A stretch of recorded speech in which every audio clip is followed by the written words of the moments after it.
ఏం చెబుతానంటున్నాడు అంటే ఆయన, ఇదిగో మా పితరులు మాకు కొన్ని నేర్పించారు. ఏం నేర్పించారు అంటే యెహోవా స్తోత్రార్హత క్రియలు. అంటే దేవుడు మాత్రమే స్తుతింపదగిన అర్హత కలిగిన క్రియలు చేశాడంట. మీకు అర్థమవుతుందా?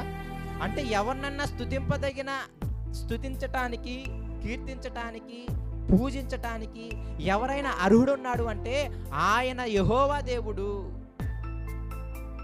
ఆయన అర్హత క్రియలున్నాయే. ఏంటి ఆయన క్రియలంటే ఆయన బలము, ఆయన ఆశ్చర్య కార్యములను మీకు తెలియజెబుతాను. అది ఎవరెవరికి తెలియజెప్తాను తెలుసా? మీకు చెబుతాను. అవి ఎందుకు చెబుతున్నాను తెలుసా? రాబోయే మీ పిల్లలకి మీరు చెప్పాలని, వాళ్ళు మళ్ళీ వాళ్ళ పిల్లలకి చెప్పాలని. ఇందులో బాధ్యత కూడా ఉంది. ఎన్ని తరాలు ఆలోచించాడు తెలుసా? మీరు వినాలి, రాబో పిల్లలు వారు నేర్చుకోవాలి. అంటే మీరే నేర్పించాలి. మళ్ళీ వాళ్ళు ఎవరికి నేర్పించాలి? వాళ్ళ పిల్లలకు నేర్పించాలి.